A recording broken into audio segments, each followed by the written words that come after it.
كيفكن؟ ان شاء الله تكونوا تمام وتكون كل اموركم وحياتكم بصحة وخير وسعادة يا رب، وتكونوا عم تقضوا اوقات رمضانية كتير حلوة برفقة اهلكم واحبابكم. اليوم انا بدي احكي عن التخاطر، وبدي احكي عن العالم السفلي، الجان والشياطين. يعني هدول كيف بيطلعوا لنا بالدراما السورية؟ فيلي عنده فوبيا ويلي بيخاف يفضل ما يشوف الحلقة حفاظا على مشاعره.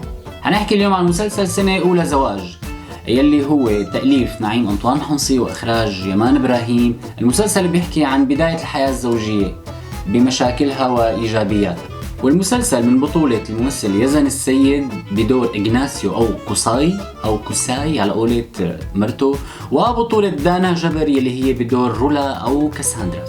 بس أنا اليوم جايب لكم طريقة كتير مميزة لحتى تعرفوا قصة هذا المسلسل بدقيقتين بس، وما في داعي تقضوا 30 يوم عم بتتابعوا المسلسل حلقة حلقة. خلينا نشوف بس شارة المسلسل. جوزنا وهديت الحكاية، اما رايحة وامي جاي، طلعت لي قصص بخباية وشي مو محسوب، بس عندي شغلي ورفقاتي. تماما مثل ما شفنا انحرق امه للمسلسل بس بالشارع، حرقوه حرق. يعني ما في داعي انت تتابع 30 حلقة اخي المواطن، وقتك كتير ثمين وليس سمين، ثمين. يعني الشارع عم بتقول امي اجت لعندي وحماتي راحت من عندي وانا رفقاتي كتير بحبون، بس انتي والله عم تتخانقي معي وما بعرف شو وعم بتغاري علي خلاص ما في داعي تتابعه. يعني انا عرفت شو بده يصير بقلب المسلسل من خلال الشارع، مشاكل مع الرفقة ومشاكل مع حماته وخالصين. هي يعطيكم العافية، روحوا شوفوا لكم مسلسل تاني. منيجي هلأ لممثلتنا كاساندرا، للباربي تبع الشاشة السورية. وانا بتمنى من كل قلبي انه نسواننا الافاضل ببوس ايدكم، اتعلموا منها كيف بتفيق من النوم. اتعبوا على حالكم يا اخي، اتعبوا على حالكم. خلينا نشوف. صباح الخير. لك صباح القشطة قولي يعكر علي. بذمتكم بوجدانكم بضميركم، هذا وش وحدة فايقة من النوم؟ هذا وش بني آدم وشه على المخدة 6 ساعات؟ أنا كيف بدي أقتنع إنك كنتي نايمة؟ كيف؟ ولا هي أول ما فاقت عملت هيك. خلاص بكفي، نحن لازم نقتنع ونصدق إنه هي كانت نايمة. ولا أنا عرفت شو القصة. هذا يا سادة يا أفاضل متعاقدة مع شركة تجميل. هي شركة التجميل بتجي بمنتصف الليل فقط، بتمكيجها هي ونايمة مثل الملاك وبتحمل حالها وبتروح هالشركة. هي لا تسألوني عن الشركة، روحوا اسألوها إلها. يقبرني بحبه. شو هاد لك أمي؟ شو هالحركة الطبيعية هي اللي عملتيها؟ منيح ما طرتي، منيح ما حلقتي. يعني يا جماعة أنا بعرف هدول الرموش بدهم يوم كامل ليتركبوا ويوم تاني ليفكوا، بدهم فاكيشن كامل، بدهم ويك اند كامل ليتركبوا. وانتي عم تفيقي من نومك بهذا الموديل. ايمت عم تفيقي؟ قولي لي ايمت كم ساعة بتاخد معك؟ ايمت عم تفيقي يا اختي؟ بدي اعرف. صلاة الفجر؟ على السحور؟ والله الله يعطيك العافية، عم تتعبي بصراحة. خلينا نشوف كيف ممثلتنا العزيزة بتجلي بطريقة لاسلكية أو بتجلي بالتخاطر. هي يكفي فقط تمسك الصحن هيك وتلوحه هيك تحت المي ولحاله بالنوايا، والتخاطر بينضف بإيدها البركة. الله يرحمه، ليش كان يفهم عليها؟ وكل ما يتعود على عادة من عاداتها بيروح مدري شو بيطق براسها وبتغير عادتها. والله عمرك أطول من عمري. حطي ايدك بليرة تحت المي، بلي ايديكي، اجلي منيح، اقنعينا انك عم تجلي. ما بصير للمانيكور تبعك شي وايديكي ما بينجرحوا بالمي. اقنعينا انك عم تجلي، يا اما بلاها ميازة المشهد كله انه والله انا عم بجلي على اساس. طب خلص يلا قصاي روحي. كوساي ولا قصي؟ كله إغناسيو على بعضه بطوله بعرضه الشاب الإسباني. كوساي، مو حرام عليكي كوساي؟ ما علموكي مخارج الحروف يا ممثلتنا؟ مخارج الحروف هي عليها تمارين خير الله. هي عضلات الوش بتفك، انت عم تتدربي عليها. هي كوساي، ببساطة كوساي. ماما القا من هون، قا بتحسي شي بحلقك هون الكامل فوق، وفي فرق بين السين والصاد. نحن أهل الصاد أماه. قصاي غير كوساي، مشان المرة الجاية مشانك أنا. ونبقى الآن مع وشوشة العصافير. خلينا نشوف كيف أي اثنين بيحبوا بعض وجايين من إسبانيا كيف بيوشوشوا بعض مشان نقتنع مع بعض. تفضلوا خلينا نشوف. خلصنا زيارتنا وهلأ راجعين على البيت. لا تبعد لك يا زلمة حرك شفايفك بليرة حركن شفايفك إلا أي كلمة أي جملة مفيدة. خبص بالحكي، مهم فرجينا شفايفك عم بيتحركوا إنك عم بتوشوشها لكساندرا تبعك. لك وتضحكوا كمان وحسوا بالحب وحطوا راسهم على راس بعض. خلصنا زيارتنا وهلأ راجعين على البيت. لا تبعد مو ضروري أنا أحب، مهم الواجب والأصول.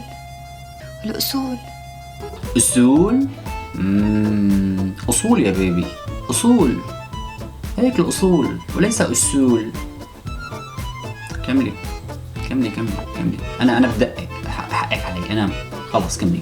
أما هلا فبتكون البيبي حاطة لأكلة الدجاج سكر بدال الملح وفقست الطبخة. بس الله دخيل اسمه ما بده يحرموا لأبناسي أكلة الدجاج. في شي بيبي؟ دايب حقيقة أنا مو متعود أكل رز بالسكر ودجاج وبطاطا بالصابون. حبيبتي ان شاء الله بس ما تكونوا تغديتوا، لاني عامله رز ودجاج واشتهيتكم فيه. هذا المسلسل فظيع كله بالتخاطر. لك بيوشوشها بالتخاطر، اخته بتجري الصحن بالتخاطر، الجيران بيطبخوا نفس اليوم نفس الطبخة بالتخاطر. يعني دجاج كل البناية بتلاقيها طبخة دجاج، مقلوبة كلهم طابخين مقلوبة. يلا اخي انا كتير عم دقق وكتير هيك عم طلع تفاصيل. معلش يعني اذا بنفس اليوم اللي احترقت فيه الطبخة تبع الدجاج والرز دقت الجارة عليها وعطتها صحن دجاج، عادي. حقكن علي. كملوا. هلا منلاحظ كيف وش كاساندرا منور، والضوء اللي عم بيستخدموه بالمسلسل صارخ بوشها السلخة العجيبة لدرجة انه خيال رموشها طالع. هاك تنسى الأغراض والضيافة اللي وصيتك عليهم. إيه ماني نسيانة. وما تتأخر اليوم، بدهم يجوا لعنا العالم، ما حلوة يجوا وانت مالك هون. ها تقبرين هن مو جايين ساعة. بينما الإضاءة يلي على وش البطل كتير عادية، وحتى المساحة يلي ورا البطل إضاءتها كتير طبيعية وكتير خفيفة مقارنة بالنور يلي كان عم يطلع من وش البيبي. يلا أنا كتير بدقق وبحملها زيادة وبفزلها. كملوا خلاص. آسف ما عاد أحكي شيء أنا. بنيجي هلأ لمشهد الجني. انتبهوا عن جد، وهذا المشهد كتير خطير جدا. انتبهوا كيف الفيترينا يلي على اليمين هلا حتشوفوها خالية من أي انعكاس وما فيها أي خيال. مروح كل معاشه على الأكل. وفجأة جني أصلع طلع فجأة بالمسلسل، خياله باين بالفيترينا. هذا الجني بيشتغل مصور. مصور استعانوا فيه مشان ياخد اللقطة تبع إغناسيو وهو قاعد على الصوفاي.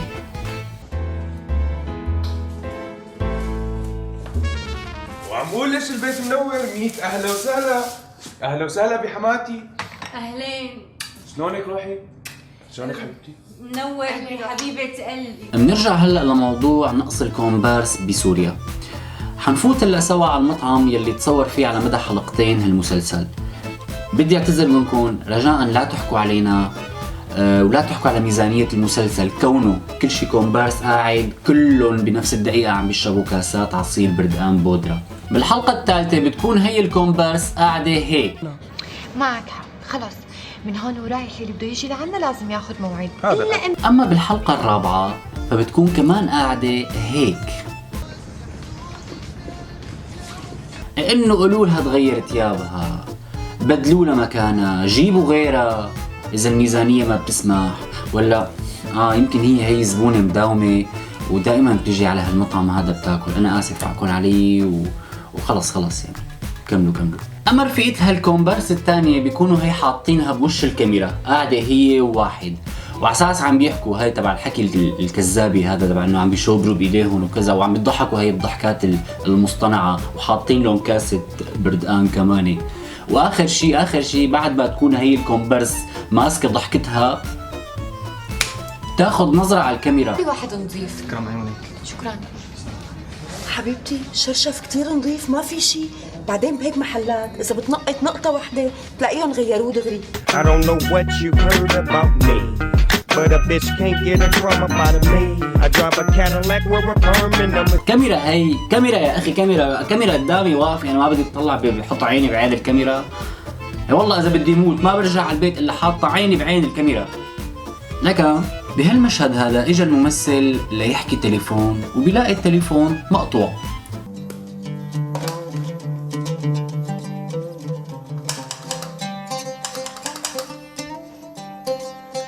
ابو عبدو، يا ابو عبدو تعال شوف لي التليفون ليش ما عم يشتغل.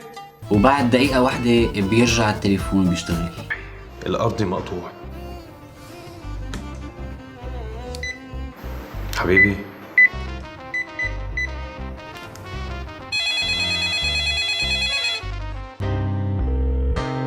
لك كلياتنا سوريين وبنعرف انه اذا انقطع الخط فبيكون العطل سببين، يا اما فيش وبدك تفرجينا كيف سويت الفيش، يا اما من المقسم. ومن المقسم يعني بدك تحمل جلالة قدرك وتروح على التجربة يلي بالمقسم وتترجى وتتوسل لعامل التجربة ابو سلم عريض لحتى يجي يساوي لك التليفون. شو هاد؟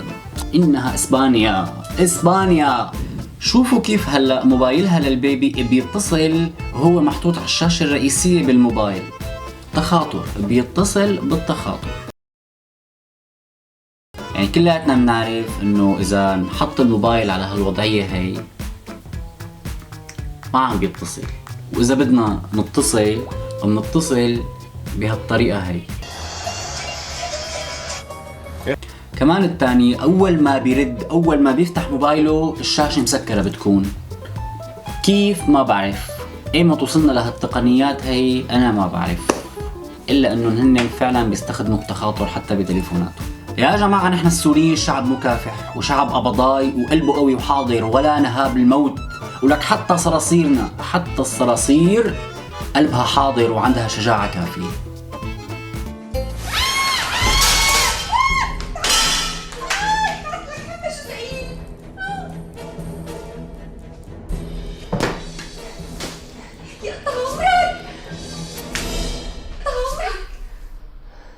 هون البيبي القناصة بتسلخ الصرصور شحاطة، بتجي قريبة منه يا دوب كم سنتي، الصرصور بضل شامخ وراسخ ورافع راسه ولا بحرك ساكن.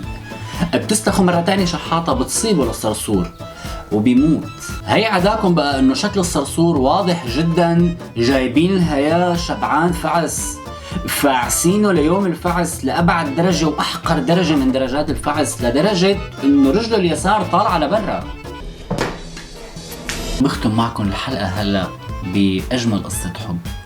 خلينا نتعلم ونشوف كيف نحن الإسبان منراضي بعض ومنصالح بعض. كتير منيح إذا هيك، والله كنت قاتلة همك، بس أنا لبين ما أروح وأرجع بتكون خلصت المباراة. ننساها سوا. بيبي تعالي اقول لك شغله. بيبي اوجيني